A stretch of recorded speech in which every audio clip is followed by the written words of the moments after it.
Okay. Basically, there's all this going on around Ukraine and Russia, and what's being left out is, we're trying to make sure we're centering the correct thing, and the correct thing is imperialism, and specifically NATO, which is really, if we looking at what the role of the imperialism bringing, encroaching NATO on the doorstep of Russia. Really, that's really what this is all about. I mean, they kind of try to talk about all kind of other things, and then the fact that you got a lot of black people who, particularly in the U.S., that are just carrying the water for the Democrats and the United States in terms of on media and putting this out there, not just social media, but of course being the pundits and all this kind of stuff.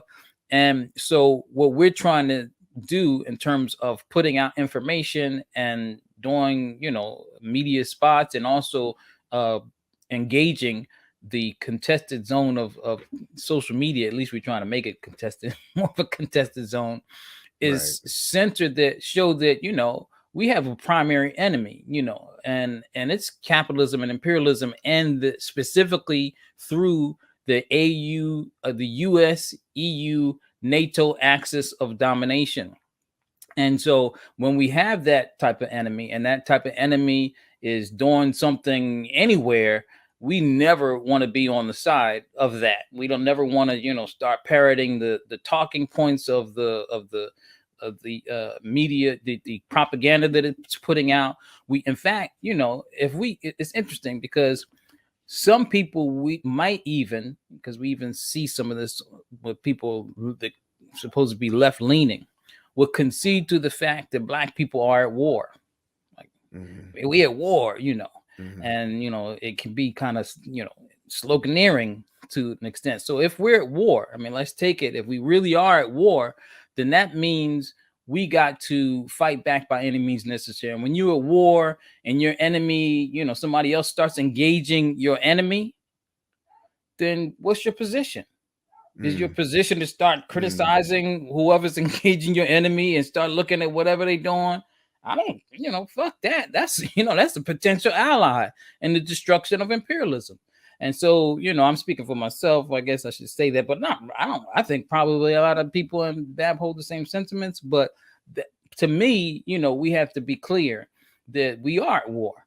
And that when we're at war, the stakes become very serious. And, NATO and the NATO, all the forces, US, France, all of them have been wreaking serious havoc on the continent of Africa and other places where African people are and non-white people. And the death toll of that, because you see all these crocodile tears coming, acting like, oh, the people in Ukraine are dying at the hands of Russia. Shit.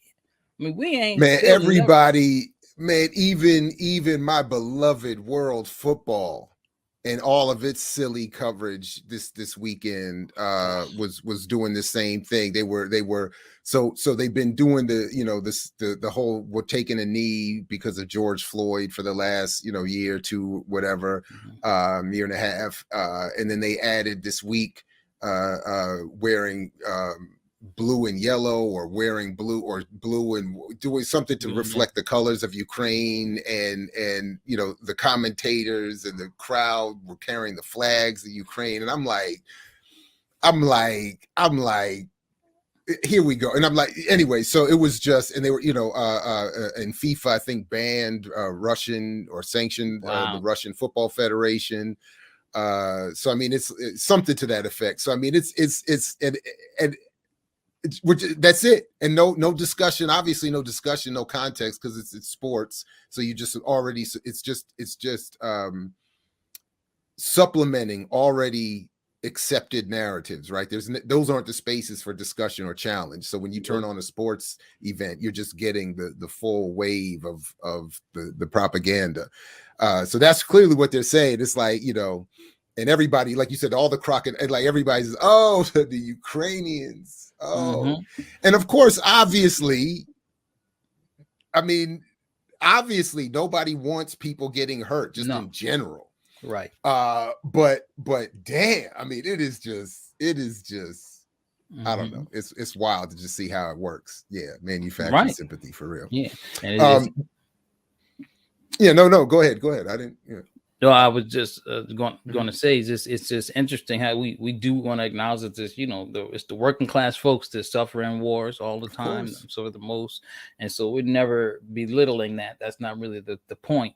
But we're suffering constantly, all the time, every day. And one of I'll just say this in terms of how the U.S. and imperialism, but particularly the United States, leverages its violence against us is a lot these days, a very sophisticated, insidious ways, is through proxy. So that's what AFRICOM is all about.